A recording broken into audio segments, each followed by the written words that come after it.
Le paradoxe est l'élément de la philosophie, une complexion de vrai et de faux qui provoque le trouble et l'étonnement favorable à l'entreprise de déconstruction des apparences. C'est dans le domaine éthique que cette entreprise va le plus loin chez Spinoza, car elle s'applique à la faculté de juger elle-même, au système du jugement auquel se ramène le plus souvent le discours philosophique.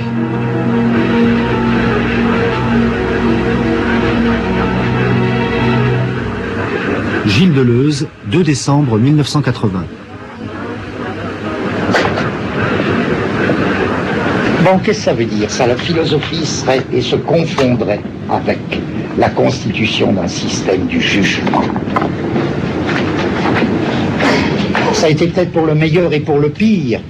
C'est peut-être ça qu'ensuite certains philosophes ont essayé de secouer et d'y échapper à la philosophie comme système du jugement.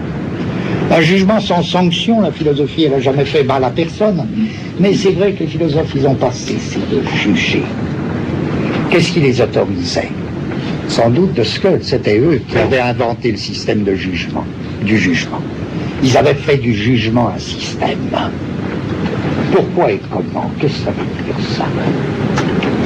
Voilà, là je vous dis presque le fond parce que c'est des choses extrêmement simples, mais je suis tellement je suis tellement peu satisfait de ce qu'on dit généralement sur l'origine de la philosophie, y compris les hellénistes, les heideggeriens, etc., que j'essaie de me débrouiller là pour mon compte.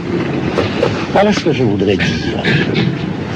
Il me semble que la philosophie, elle a toujours commencé en prenant une forme très curieuse qu'elle n'abandonnera jamais, à savoir le paradoxe.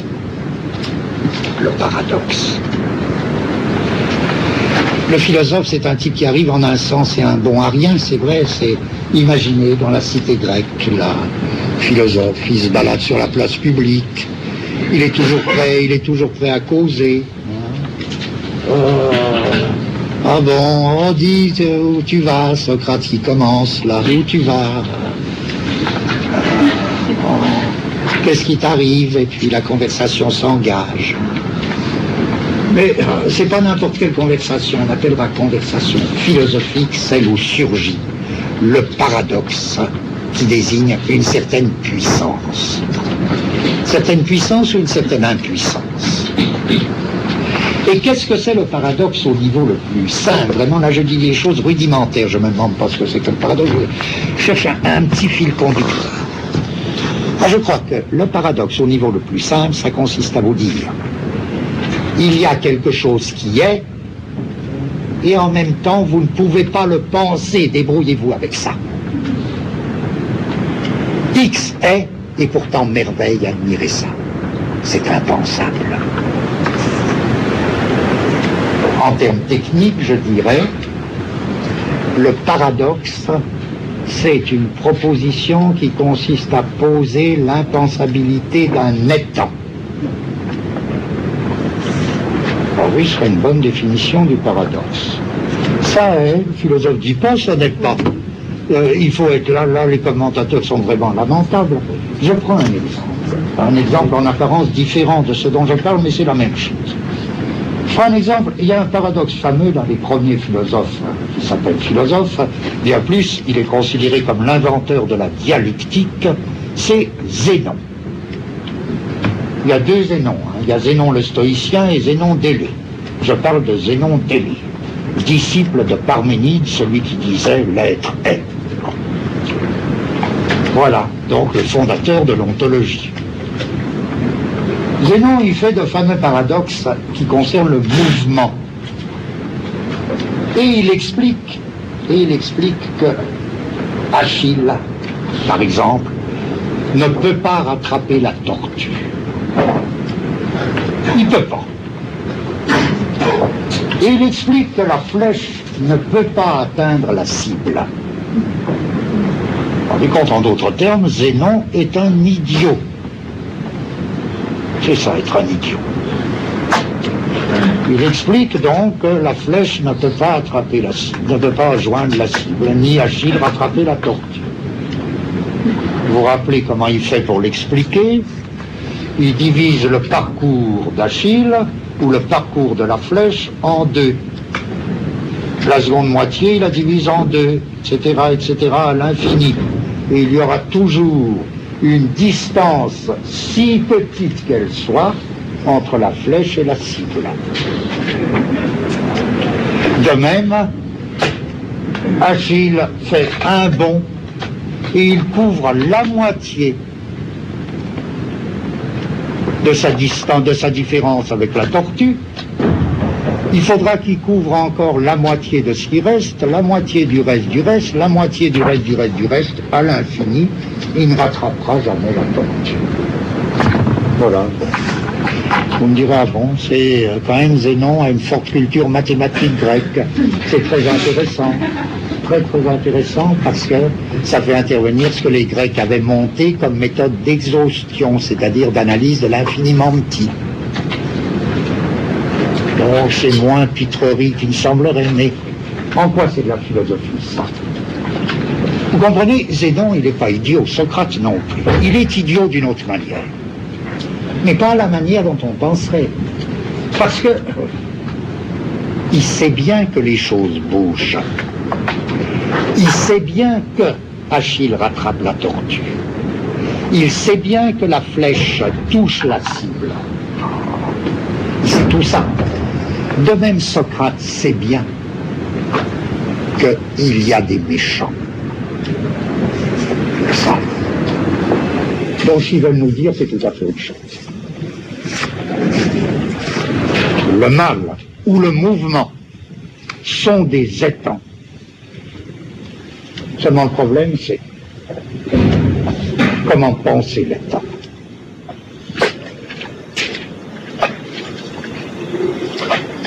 Ce que Zénon tente de montrer, c'est que le mouvement en tant que mouvement est impensable. C'est pas que le mouvement en tant que mouvement n'est pas, comme le font dire beaucoup de commentateurs. C'est idiot, ça.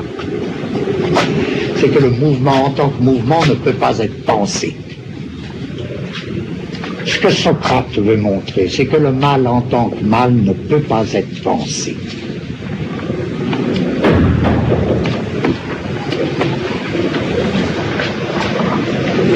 Bon, alors là ça devient plus intéressant, c'est ça un paradoxe.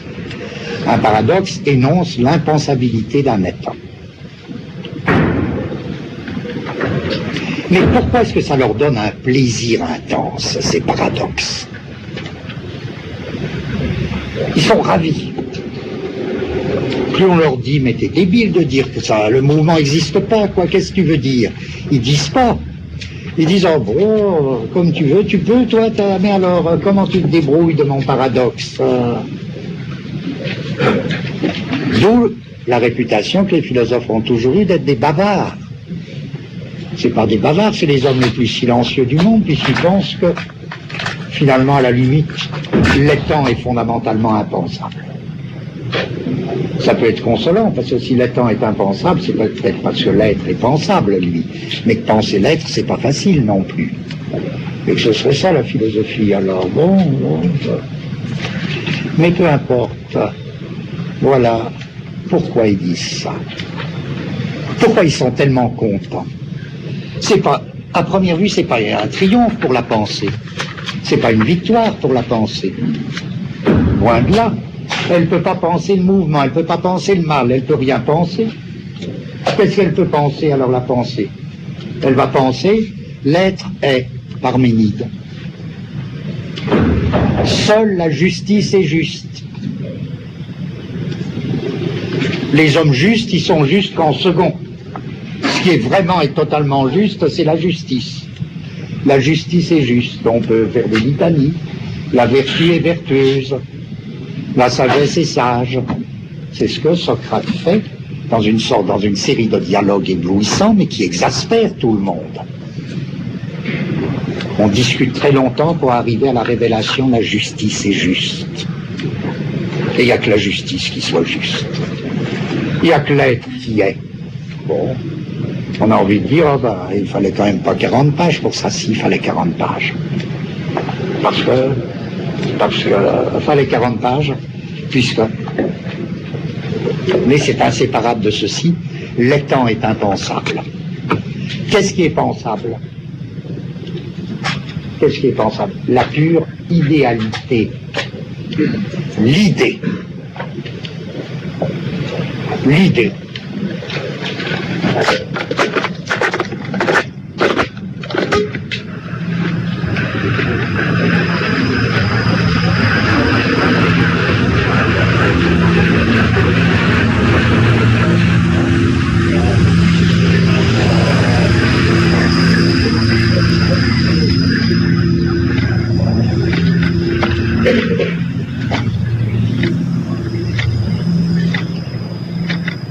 Bon. Mais enfin, c'est pas tellement brillant. Pourquoi est-ce que les philosophes se réjouissent? Moins ils arrivent à penser l'étant, plus ils sont contents. Plus ils rigolent à leur manière. Ils embêtent tout le monde, tout ça, et puis ils expliquent qu'on peut rien penser, on peut pas penser le mouvement, on peut pas penser l'être, non, on peut pas penser le mal, on peut pas penser le devenir, on peut pas penser tout ce qui fait objet de paradoxe. Et j'arrive en disant, ben oui, on peut penser la justice est juste, l'être est, etc. L'un est un. Bon. Alors on dit, ben, qu'est-ce qu'ils sont en train de faire? Comprenez? Ils accomplissent vraiment le destin de la philosophie dans son surgissement, il me semble originel, à savoir constituer un système du jugement. Il s'agit de juger tout ce qui est. Et la possibilité de juger tout ce qui est, c'est quoi? C'est, à la limite, s'élever à la position de quelque chose qui est au-delà de l'être. On jugera ce qui est et on jugera l'être lui-même en fonction de quelque chose qui est au-dessus de l'être. Bon, on retombe sur l'un au-dessus de l'être. En d'autres termes, l'idée de fond de toute cette philosophie, c'est seul le bien, avec un grand B, et c'est par là qu'elle a cette apparence optimiste. Seul le bien fait être et fait agir. Seul le bien fait être objectivement et fait agir subjectivement. Donc le bien est au-dessus de l'être. Le bien, c'est l'un. Dès lors, on peut juger tout ce qui est. Il s'agissait moins de décréter le mouvement, le devenir impensable, que de les soumettre au système du jugement, en fonction de critères qui, eux, ne deviennent pas, qui sont les critères du bien, qui ne sont pas en mouvement, etc., etc. Donc, le bien est à la fois raison d'être et raison d'agir. En latin, ça deviendra le bien comme ratio essendi et ratio agendi. Le mal n'est rien, forcément. Et c'est ça qu'ils veulent dire. Le mal n'est rien, forcément. Puisque seul le bien fait être et fait agir. Le bien est au-dessus de l'être. C'est la condition du système du jugement. Alors finalement, si vous voulez, ce n'est pas au nom d'un optimisme niais, c'est au nom d'une logique, d'un logos, poussé à l'extrême. La puissance du paradoxe, c'est le logos.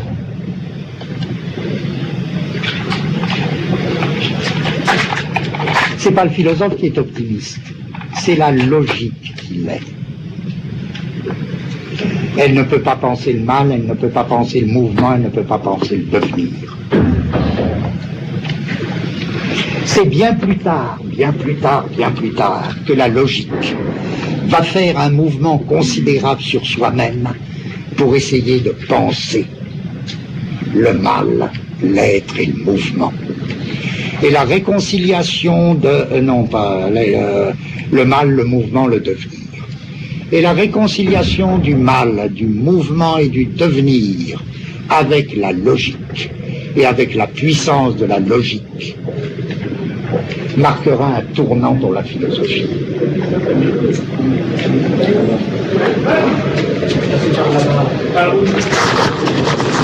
Il faudra la fermer, cette porte.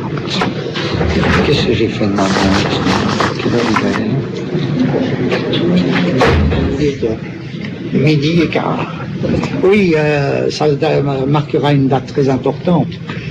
En gros, on peut dire que la réconciliation de la logique avec les temps comme tel, avec le mal, le devenir, le mouvement, ce sera quoi?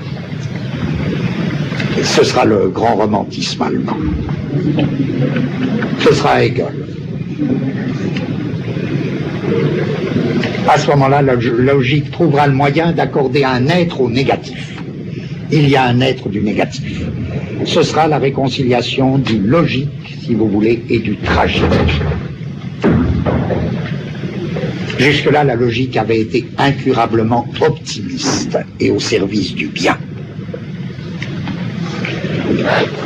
Bon, voilà. Voilà ce que je voudrais dire, et je voudrais terminer vite parce que vous en avez assez, mais j'ai perdu une question. Ah oui. Voilà ce que je voudrais dire, enfin.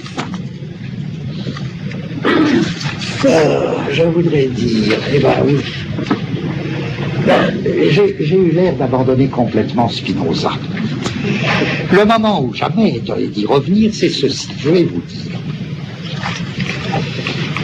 Comment il s'insère là-dedans? J'ai l'air de faire une histoire de la philosophie qui s'en va par tous les bouts.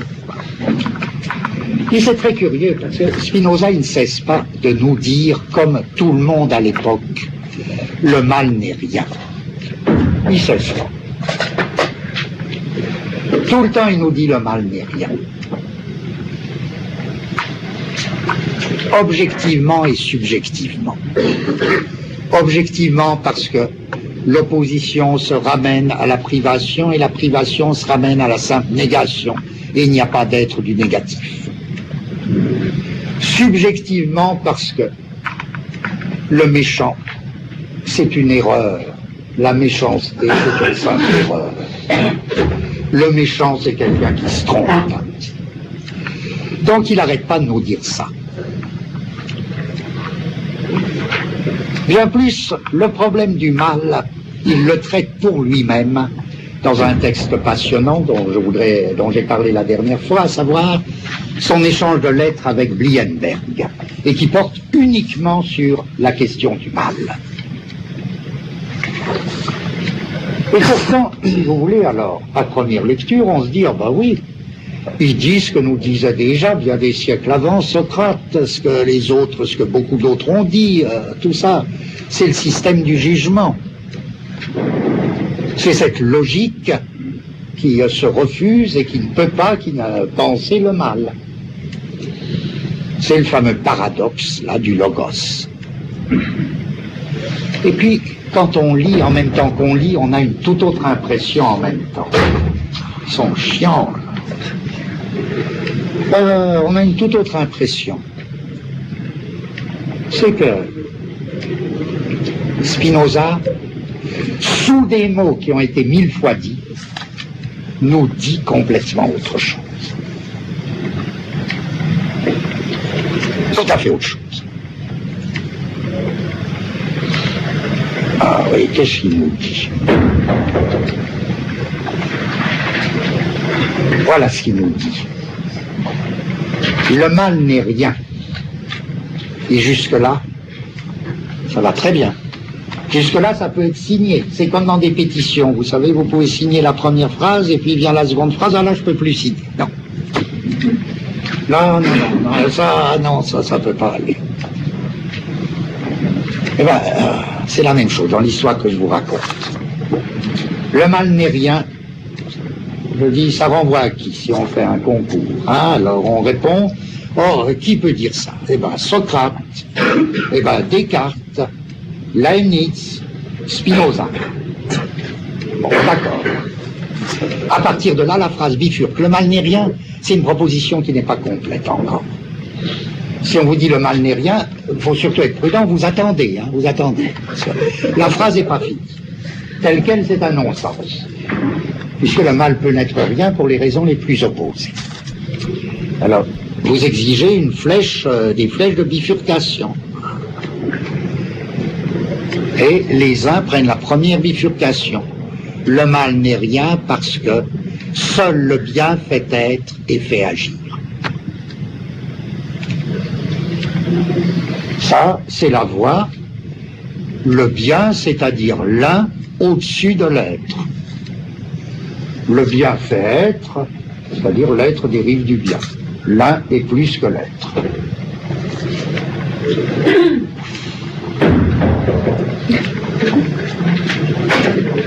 Ah. On va y retourner, hein. Ah bah, Ouais. Alors, bon, ça, parce que le mal n'est rien, parce que seul le bien est fait d'être, et raison d'être et raison d'agir, ça c'est signé Platon. C'est signé Leibniz, qui bien plus, lui, renouvelle complètement la formule le bien fait être et fait agir. Lui donne une interprétation très très curieuse, très belle. Mais enfin, est complètement dans cette première bifurcation.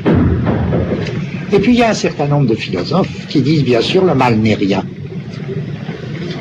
Vous voyez, je ne suis pas limitatif parce qu'il y a en plus ceux qui disent oui, le mal, si, le mal est quelque chose. Il y a un être du négatif. Donc il y a beaucoup de variétés. Mais je m'intéresse à la seconde bifurcation. Une race de philosophes étranges, ils nous disent quoi? Ils nous disent oui, d'accord, le mal n'est rien. Ils ajoutent, très vite, pour pas trop se faire entendre, ils ajoutent parce que le bien non plus. En d'autres termes, le mal n'est rien, bien sûr, puisqu'il n'y a ni bien ni mal.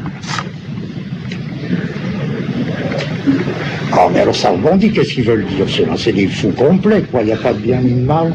Alors quoi, assassiner les gens, on peut y aller, n'importe quoi, il n'y a pas de bien ni de mal. C'est l'égalité de l'être, quoi.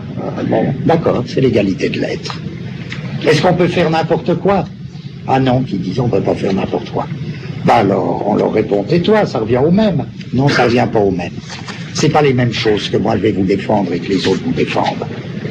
Ah, c'est pas les mêmes choses, ça devient plus intéressant. Mais défendre, pourquoi? Défendre, ça veut dire quoi? C'est le système du jugement. Ah d'accord, j'ai dit un mot de trop, c'est pas défendre qu'il faut dire. Alors c'est quoi? Ah, on va voir. On va voir, c'est un monde complètement différent. Le mal n'est rien puisqu'il n'y a ni bien ni mal. Donc Spinoza se sert, il est très sournois Spinoza, vous voyez, dans sa loyauté philosophique, dans sa grandeur, il parle comme tout le monde pour dire quelque chose de complètement différent. Le mal n'est rien, oui, mais moi je suis l'homme qui vous annonce qu'il n'y a ni bien ni mal, et c'est pour ça que le mal n'est rien.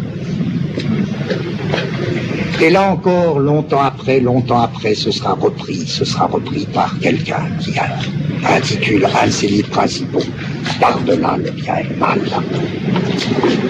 Et celui qui intitule ce livre principal, Par-delà le bien et le mal, est si mal compris, tout comme Spinoza, qu'il éprouve le besoin d'écrire un autre livre principal, intitulé La généalogie de la morale, où il montre que la morale est une chose, selon lui, immonde. Mais que, on a quand même mal compris son précédent livre, Par-delà le bien et le mal.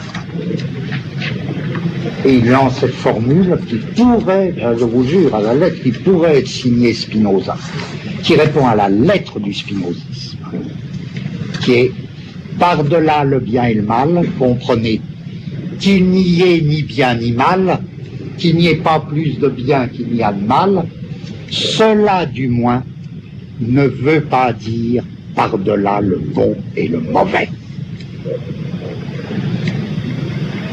Cela du moins ne veut pas dire par-delà le bon et le mauvais, c'est-à-dire d'accord, il n'y a ni bien ni mal, mais il y a du bon et du mauvais. Vous me direz si c'est pour dire ça, donnez-moi le minimum toujours de confiance. Peut-être que c'est énorme comme différence. L'éthique.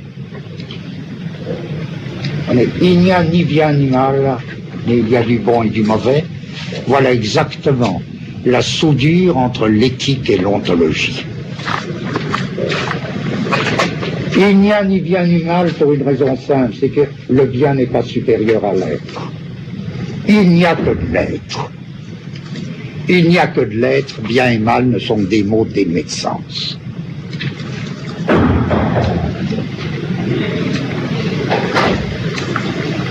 Il n'y en a pas moins du bon et du mauvais, alors que la morale est l'art du bien et du mal, et de leur distinction, et de leur opposition, et du triomphe de l'un sur l'autre.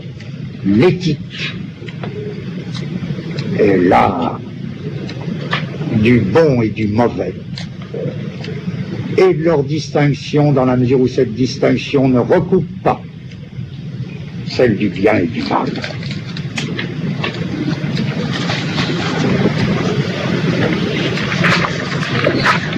Donc, l'éthique est directement branchée sur l'ontologie, bien plus, je dirais qu'elle l'accompagne tout le temps, mais elle en est le point de départ nécessaire.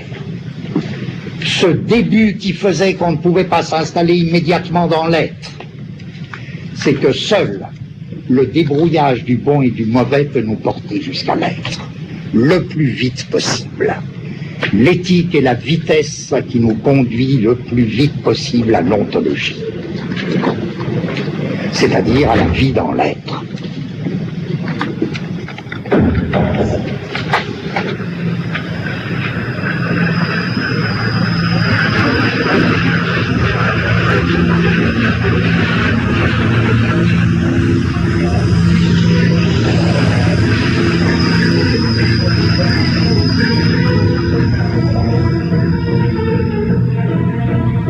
L'esprit de paradoxe, le cours de Gilles Deleuze, cette semaine, l'éthique de Spinoza.